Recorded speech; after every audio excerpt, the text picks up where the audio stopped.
सहारा प्रणाम। सहारा से जुड़े हुए समस्त कर्तव्ययोगी साथीगण और कार्य जमाकर्ताओं का एक बार फिर से एक नए एपिसोड में आपका हार्दिक अभिनंदन, स्वागत है। दोस्तों, आज मैं कुछ गणित के आंकड़े आपके बीच में रखना चाहूँगा जो नितांत आवश्यक हैं, और इसके जवाब कैसे और कौन देगा ये तो मुझे पता नहीं है, लेकिन आम जनमानस के बीच में कुछ चीज़ों को लाना बेहद ज़रूरी है, क्योंकि सहारा के भुगतान को लेकर कई सारी व्यवस्थाएं बनाया गया है। उन व्यवस्थाओं के ऊपर क्या हो रहा है, कैसे हो रहा है, इसका जानना भी बहुत ज़रूरी है। क्योंकि अगर आपकी जेब से कुछ पैसा खर्च किया जाए तो आपको उसके हिसाब को जानना भी बेहद जरूरी होता है। आजकल जो व्यवस्था चल रहा है उसको लेकर कुछ चीजें आपके सामने उजागर करना, लाना नितांत आवश्यक है। पता नहीं आपको पता होगा कि नहीं लेकिन हमारे देश में जो सर्वोच्च प्रथम व्यक्ति है उसको कहते हैं महामहिम राष्ट्रपति जी, और इस देश में सबसे ज्यादा सैलरी जो मिलता है या तनख्वाह जो मिलता है वो मिलता है राष्ट्रपति महोदय जी को लगभग 5 लाख रुपए महीने। थोड़ा फिगर इधर उधर हो सकता है क्योंकि ये गूगल के माध्यम से सर्च किया हुआ आंकड़ा मैं आपके बीच में रख रहा हूँ, तो आप इसको एडजस्ट भी कर सकते हैं। राष्ट्रपति जी को 5 लाख रुपए महीने मिलता है, जो पूरे देश में पूरी व्यवस्थाओं को देखते हैं, क्योंकि हर व्यक्ति उनको रिपोर्ट करता है कभी भी कोई भी बात होता है। तो ऐसे ही उपराष्ट्रपति जी को 4 लाख रुपए महीने मिलता है, और ये भी एक बहुत महत्वपूर्ण पद हमारे संवैधानिक व्यवस्थाओं में है। इसके साथ साथ माननीय प्रधानमंत्री जी जो 365 दिन एक्टिव रहते हैं, कोई छुट्टी नहीं लेते, इनको लगभग 1,66,000 रुपये महीने मिलता है बेसिक तौर पर। अन्य जो सुविधाएं हैं उसको इसमें इंक्लूड नहीं किया गया। कैबिनेट सचिव के जो पद होते हैं उनमें लगभग 2.5 लाख रुपए महीने दिया जाता है। जो हमारे भारतीय सशस्त्र दल हैं उनके चीफ ऑफ स्टाफ को लगभग 2.5 लाख रुपए महीने मिलता है। ऐसे ही मानिए सुप्रीम कोर्ट के टॉप जज जो सीजीआई जिनको बोलते हैं उनको 2,80,000 रुपए महीने के हिसाब से मिलता है। सुप्रीम कोर्ट के अन्य जो जज होते हैं उनको 2.5 लाख रुपए महीने मिलता है। हाई कोर्ट के जो माननीय जज होते हैं उनको लगभग 2,25,000 रुपए पर मंथ मिलता है। IAS अधिकारी जो होते हैं, जो अनुभवी अधिकारी जो होते हैं, उनको 1 lakh and above per month मिलता है। और जो बिल्कुल न्यू जिनकी ज्वाइनिंग होती है शुरुआती दौर में, उनको लगभग 56,100 रुपये का मूल वेतन वहां से शुरू होता है। साथ साथ संसद सदस्य यानी कि हमारे सांसद जो होते हैं उनको शुरुआती दौर से ही 1,24,000 रुपये पर मंथ मिलता है।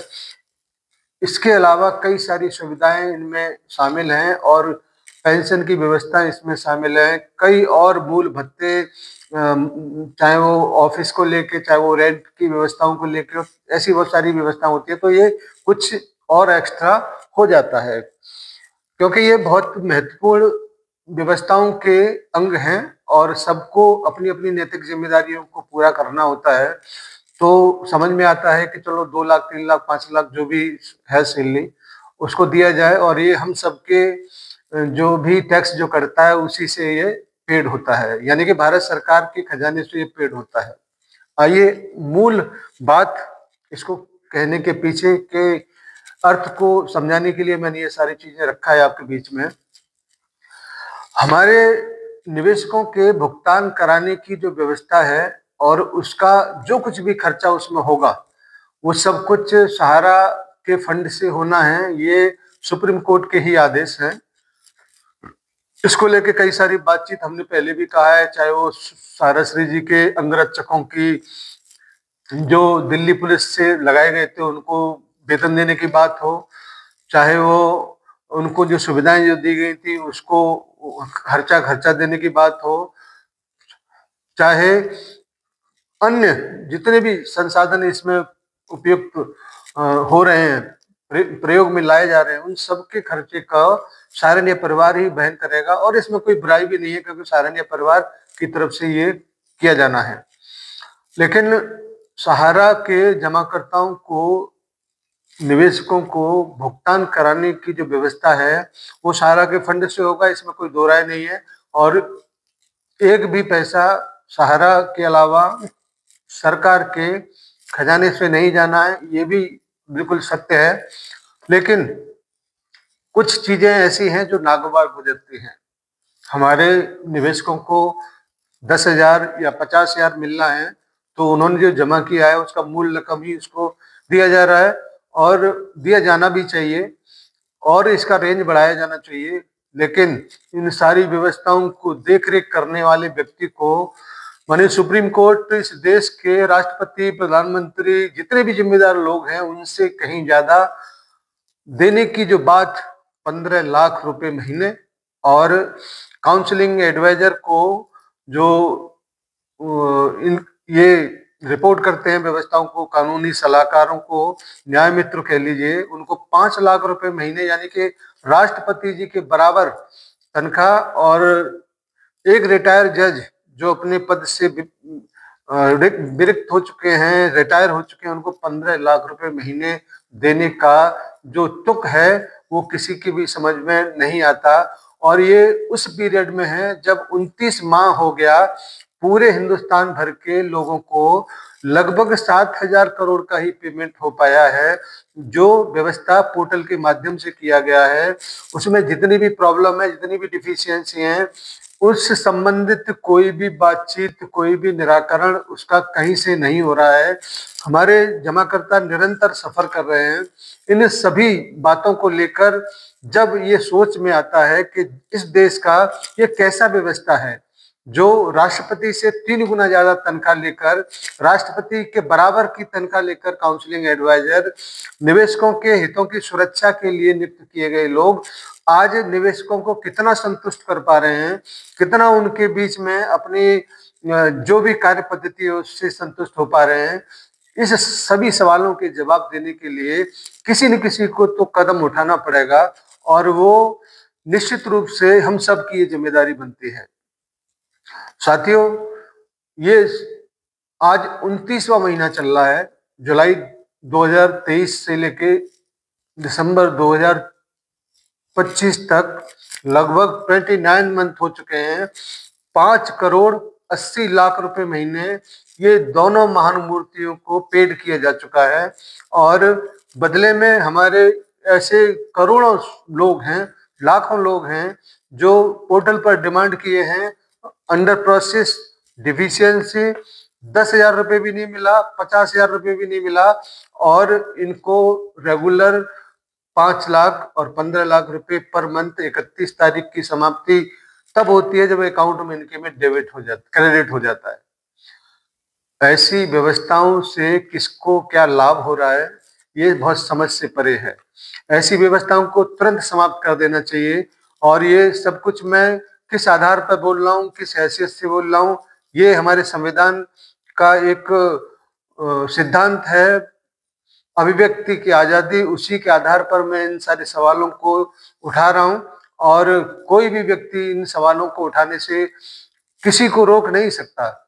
इसलिए ये जायज सवाल हैं जो तमाम लाखों लोगों के रोजी रोटी से या उनके मूलधन को या ब्याज समेत पेमेंट कराने से जुड़े हुए हैं। इन सब का जवाब जरूर इससे जुड़े हुए लोगों को देना चाहिए। और कब तक हम इनको 15 लाख रुपए महीने देंगे, कब तक हम 5 लाख रुपए महीने देंगे, कोई डेडलाइन नहीं है। यानी कि जितना ज्यादा विलंब इसमें होता जाएगा ये लोग उतने ही करोड़पति, लखपति होते चले जाएंगे। ऐसे 7,000 करोड़ का पेमेंट ये 2.5 से 3 साल के बीच में कर रहे हैं, और हमको पेमेंट 1 लाख करोड़ से अधिक करना है। तो ये मान के चलिए कि अगले 10-15 साल तक अगर यही व्यवस्था रही, इसको रोका नहीं गया, तो निश्चित रूप से 10-5% टोटल पेमेंट का हमारा ये जो बेकार की व्यवस्था है उसमें खर्च हो जाएगा। फिर शायद निवेशक को भुगतान करने में क्या बचेगा, ये आप लोग खुद समझ सकते हैं। साथियों, ये एक बहुत ही महत्वपूर्ण मुद्दा आपके बीच में मैंने रखा है। ये अब आपकी ये जिम्मेदारी बनती है कि आप कितने लोगों के बीच में इन सारी व्यवस्थाओं के बारे में बता पाते हैं, कह पाते हैं, इसको आप लोग कितना उठा पाते हैं, कितना हमें हमारा वीडियो लोगों के बीच में पहुंचा पाते हैं। क्योंकि अगर आप बोल नहीं सकते, कह नहीं सकते, सपोर्ट जरूर कर सकते हैं। तो ऐसी सपोर्ट की जरूरत है। आप लोग अपने अपने सोशल मीडिया के हैंडल से इसको जरूर शेयर करिएगा और तमाम सक्षम लोगों तक जरूर पहुंचाइएगा, जिससे कि सरकार तक किसी न किसी माध्यम से व्यवस्थाओं में बैठे हुए व्यक्तियों का अगर थोड़ा सा भी इंसानियत अगर बचा होगा तो इन व्यवस्थाओं को बदलकर सहारा के काउंटर से भुगतान कराने की जिम्मेदारी सहारा को देकर हमारे करोड़ों निवेशक साथियों को राहत प्रदान करने की व्यवस्था वो कर सकते हैं। क्योंकि पावर में बैठा हुआ व्यक्ति हर वो चीज कर सकता है जो हमारे भारतीय के हितों की बात जब आती है, उसकी सुरक्षा की जब बात आती है, उनके फेवर में करने के लिए क्या नहीं हो सकता। इसीलिए बात उठाना बहुत जरूरी है। हम वर्तमान में भी सहारा इंडिया परिवार से बेहतर विश्वास किसी और अन्य में नहीं कर सकते, क्योंकि वही एक ऐसा माध्यम है, वही सक्षम है, वही व्यवस्था को बनाकर दे सकता है और इसमें किसी को कुछ खर्च करने की भी जरूरत नहीं है। 20 लाख रुपए खर्च करने की जरूरत नहीं है। केवल और केवल सहारा को आदेशित कर कर, सहारा की निगरानी कर कर, सहारा की व्यवस्थाओं को देखकर उसी को आदेश दिया जाए तो बहुत बेहतरीन व्यवस्था 4-6 महीने के अंदर ही 30-40 हजार करोड़ का पेमेंट आपके निवेशकों के खाते में पहुंचाया जा सकता है। इस बात को सार्वजनिक तरीके से सार्वजनिक मंचों पर अवश्य उठाना चाहिए, क्योंकि जितने लोग आपको मिलते हैं, जन सेवक मिलते हैं, उनसे भी ये बात करिए कि पोर्टल के माध्यम से भुगतान नहीं हो सकता, केवल और केवल सहारा के काउंटर से भुगतान हो सकता है। उम्मीद है कि आप इन बातों को अवश्य उठाएंगे। धन्यवाद सभी को। सादर सारा प्रणाम। निवेशक साथियों से सादर नमस्कार। जय हिंद। सादर सारा प्रणाम।